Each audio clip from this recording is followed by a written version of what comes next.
I have been a Lance officer in the Keth-Vaari Survey Corps for 11 years.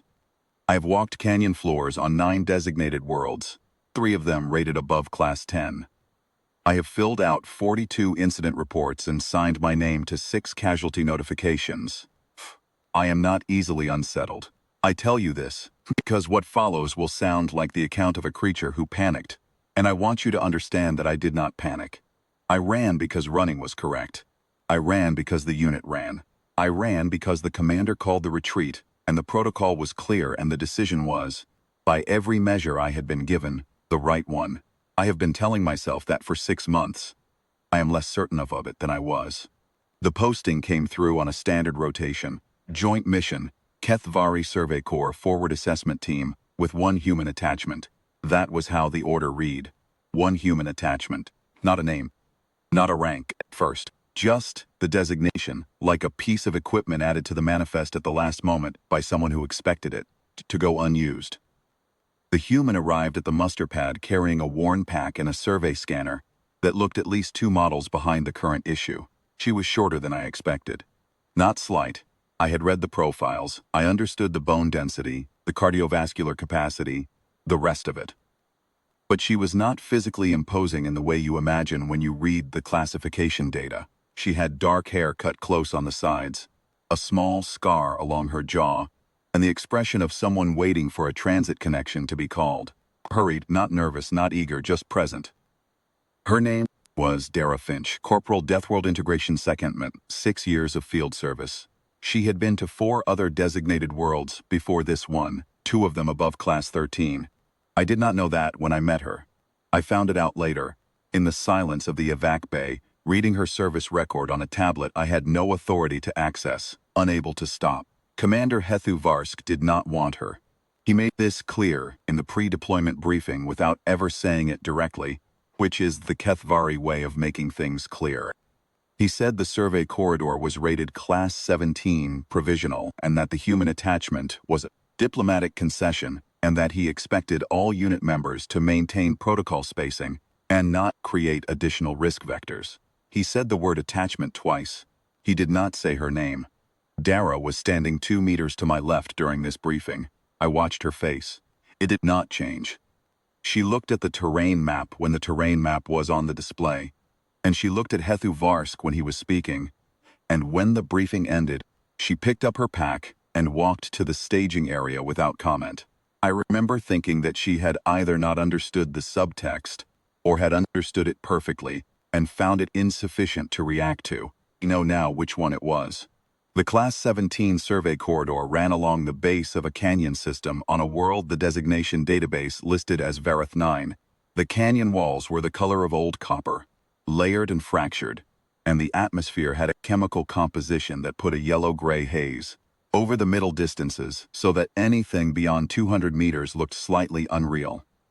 The ground was loose shale over harder substrate, and it made a sound when you walked on it, a low, continuous grinding like something chewing slowly. Every unit member registered it and ignored it. Looked down at it once, the first time she stepped off the ramp, and then she adjusted her footing and did not look at it again. We were assessing a survey corridor approximately 3 kilometers in length, marking waypoints for a future extraction team, noting any geological or biological hazards requiring flagging. Standard work. I had done it dozens of times. Keth-Vaari moved us in column, self at the front. The 6 Keth-Vaari troopers in middle position, Dara at the rear. She did not complain about the rear position. She walked at the pace the unit set, and kept her scanner running, and said nothing for the first 2 kilometers. The canyon was not empty. We knew that going in. Class 17 provisional meant the predator index was high, but not fully mapped. There were confirmed presences, but the movement, patterns and territorial ranges had not been completed. Keth-Vaari's assessment was that the survey corridor skirted the edge of the dominant, territorial zones and that the risk of contact was low for a unit of our size moving with appropriate speed. I believed him. I had read his service record. He had 17 years of survey work, 6 postings above Class 10. He was not incompetent. He had simply never been on a world where the predators did not respond to size of group calculations the way the models predicted. The contact happened at the 2-kilometer mark, near a section of the canyon, where a second smaller corridor branched off to the west. The survey scanner picked up thermal signatures at the edge of its range. 3, then 5, 3, then 9. And before Keth-Vaari had finished processing the count, the first of them came over the eastern wall. I will not catalog what they were. The classification reports call them Varath, native apex predators, pack hunting, averaging 4 meters in length, with a bioluminescent threat display along the dorsal ridge that lights up in the seconds before they close. Reports describe their movement as rapid and coordinated. This is accurate but insufficient. What the reports do not convey is that 9 of them, moving together, produce a sound you feel in your chest before you hear it. A pressure, like a change in weather, but faster and more personal. Keth-Vaari called the retreat. He was correct to do so. We had survey scanners and sidearms and 1 unit of 9 against a pack of at least 9 confirmed contacts in a canyon with limited cover and no defensible position. The evac pad was 800 meters back along the corridor. He called the retreat and we ran. I was at the back third of the column. I ran. The shale ground was treacherous at speed, and I focused on my footing and on the sound of the unit ahead of me and on the evac pad marker light that I could see blinking orange through the haze at the far end of the corridor. I do not know exactly when Van went down. His name was Trooper Van Sewell, the youngest member of the unit, 22 years old, postings before this one. He tripped, or the shale gave way under him, or one of the Varath caught his back leg at the edge of their range. I heard a sound behind me and I did not stop. I did not stop because the commander had called the retreat, and because the protocol for active predator contact is unambiguous, and because stopping in the corridor would have reduced the odds of any of us making the pad. I heard the sound. I kept running. I counted the unit members as we hit the pad ramp. Myself, Keth-Vaari, troopers, and I knew immediately that the count was wrong. 6 on the pad. The unit was 9. Dara made 7, and Vayan made 8. And the 9th was our secondary scanner operator, Trooper Resh. Caught the edge of the corridor wall in the scramble and was already limping up the ramp behind me. 8 on the pad. The unit was 9. I turned around. Dara was not on the pad. I had not heard her behind me, and I had not looked back, and I turned around expecting to see her somewhere, on the ramp, or caught in the shale field at the corridor entrance, and she was not there. She was not visible in the haze. The orange marker light blinked. The canyon was not silent. The Varath made no sound I could isolate, but the weight of the air had changed again, the way it had before the contact, and the shale somewhere back in the corridor was grinding under something heavier than wind. Keth-Vaari was already at the ramp controls. I took 1 step back toward the corridor. He said my name. I stopped. I stopped because I was a Lance officer in the Keth-Vaari Survey Corps, and I had 11 years of protocol behind me, and the ramp was already beginning its pre-seal cycle, and the commander had not countermanded it. I stopped because I made a calculation, the same calculation I had made while running, and the calculation came out the same way it had before. I stopped. I stayed stopped. I am going to carry that for a long time. What I watched from the top of the ramp over the next 4 minutes, I have tried to write down 3 times in my incident report and deleted it 3 times. I will try now. Dara came out of the haze at the 3-minute mark. She was carrying Trooper Van Sewell across her shoulders. The standard carry, the kind you learn in a field medicine course, where the casualty's weight sits across the back of the neck and the carrier's hands pin the arms. Van massed 140 kilograms. Dara massed by her intake record 63. She was moving at something close to a jog. She was not running. I want to be precise about this. She was not sprinting, not frantic, not driving herself past her limit with fear. She was moving at a fast, controlled pace. The pace of someone who has calculated the available time and is not wasting any of it on speed she cannot sustain. Her scanner was still running. I could see the readout flickering at her wrist. She was still scanning. Behind her, at the far edge of visibility, 3 of the Varath dorsal displays were lit. She did not look back at them. I watched her the entire way up the corridor, and I did not see her look back once. She knew they were there. She had the scanner data, and she had evidently decided that looking at them was not useful. She looked at the ground in front of her feet. She looked at the ramp marker. She adjusted Vayen's weight once, about halfway, without stopping, and she kept moving. She hit the ramp at the 4-minute mark. I stepped back to give her the approach, and she came up the ramp and walked 4 paces, onto the deck and set Vayen down, slowly, controlled, not dropped, set the way you set something down when you intend not to break it. Vayen was breathing. I could see the color cycling in his neck glands, the Keth-Vaari stress response, bright orange. He was conscious. His right leg was damaged. The knee joint, impact or predator contact. I could not tell from where I stood. He would need the medical bay. He would be fine. Dara straightened up. She checked her scanner. She put it back in its belt clip. She looked at Keth-Vaari. He was standing at the ramp controls. He had not sealed the ramp. I had been watching him, and it occurred to me only now, in the aftermath, that he had not sealed it. That in the end he had held the cycle. That whatever calculation he was doing at the top of the ramp he had not closed the door. He was looking at her with an expression I had never seen on him. I am not sure I had the vocabulary for it before that day. She looked at him for 2 seconds. Not challenging. Not accusing. The same expression she had worn during the briefing when he said the word attachment twice and did not say her name, just present, registering him, waiting to see if there was something operationally relevant he needed to communicate. He said nothing. She nodded once, not at him specifically, more the way you acknowledge that a moment has concluded, and walked past him toward the medical bay hatch. I stood on the ramp deck for what I estimate was another full minute before I moved. I have thought about those 4 minutes more than I have thought about almost anything else in my 11 years of service. The odds of a single adult human making a successful recovery in that corridor were low. Not impossible, low. The odds of both the human and the casualty making it were lower. The protocol is built from numbers like those, and the protocol said what it said, and I followed it. I do not regret the calculation. I regret what the calculation cannot account for. There is a question I have been unable to stop asking, which is this.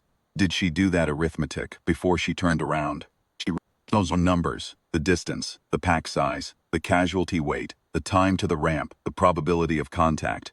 Because if she did, and she turned around anyway, then I am looking at something I do not have a frame for, something the classification data on Earth origin life does not prepare you for.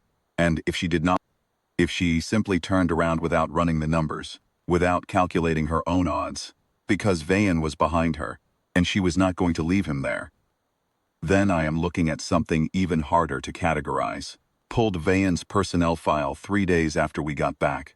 I read his commendation from his last posting, his physicals assessment scores, his next of kin contacts.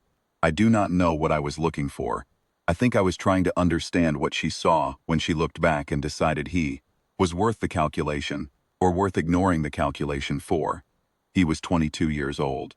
He had tripped on loose shale or been clipped by a predator at the edge of the contact zone. Those were the facts of his situation. He was a trooper in a unit that had run correctly on protocol orders. He was behind the line. By every standard had been given for 11 years, he was behind the line. She walked back through that canyon anyway. Keth-Vaari put Dara's name in his incident report as a footnote. I read the draft before submission. He has always shared drafts with his lance officers. And the footnote read, human attachment deviated from retreat protocol to recover fallen unit member. No operational censure recommended. He said it the way you note a minor equipment variance. Something that happened, a data point. I changed my section of the report. I wrote it carefully. I wrote that the human attachment had re-entered an active predator contact zone without support and recovered a critically injured unit member under Class 17 predator pressure and delivered him to the evac pad within the tactical window. I wrote that the recovery was controlled, non-panic, executed with full situational awareness. I wrote that I had observed the entire re-entry and egress, and that I had seen no hesitation, no distress, and no deviation in the casualty carry technique from the first aid standard. I did not write the other thing, the part I keep returning to, part where I was at the top of the ramp, and I had my hand near the emergency breach control, and I did not move, and she was 4 minutes out in that canyon, and she was scanning as she ran, and I have 11 years of field service, and I could not make my feet move. I have read her classification file several times since. Earth origin. Class 17 designation equivalent. That is what the Deathworld assessment assigns to the planet she came from. I knew this before the posting. I had the data. I had read the classification summaries and the physiological profiles and the historical survey notes, and I thought I understood what the numbers meant. I did not understand what the numbers meant. I understand them better now. She came through the medical bay hatch, carrying 140 kilograms of injured Keth-Vaari trooper out of a live kill zone because he was. Unit and she was not going to leave him there. That is the entirety of the explanation. I have looked for a more complex one and I have not found it. She did not need him to have earned it. She did not calculate what she was owed or what he was worth or what the odds said about the exchange. She simply did not leave him. Think about that every time I file a new incident report. Every time I read the protocol. Every time I sign my name to a document that says I followed procedure correctly and the outcome was within acceptable parameters. Vayan recovered fully. He is back in field rotation. He asked me once, about 3 months after the posting, whether I knew why she did it. He said he kept trying to understand the calculus and it didn't resolve. I told him I wasn't sure calculus was the right frame. He thought about that and nodded slowly the way you nod when something confirms what you suspected but couldn't name. I never asked Dara directly. She is on a different posting now. A Class 14 survey on the far edge of the 3rd survey corridor. She filed her own incident report before she left. I read it when it came through the shared system. It was 8 lines long. It noted the predator contact, the unit retreat, the fallen trooper, the recovery. It did not describe the canyon. It did not describe the 4 minutes. It did not describe the moment she turned around while the rest of us ran. The last line of her report read, "Trooper recovered. No further incident." I have read those 4 words more times than I can count. I keep reading them because they are technically accurate and because they are the most insufficient 4 words I have encountered in 11 years of incident reports. And because I think she wrote them that way on purpose, not to diminish what happened, but because for her, that was the whole point. That was the beginning and the end of it. There was a trooper behind her. The trooper needed recovery. She recovered him. There was no further incident, because there was nothing further to say. She turned around. He came home. She filed 8 lines. I know what the classification says. Class 17 equivalent. Top-tier predator origin. Evolved on a world that does not produce anything that cannot endure. I knew that before the canyon. I had the file. I had the data.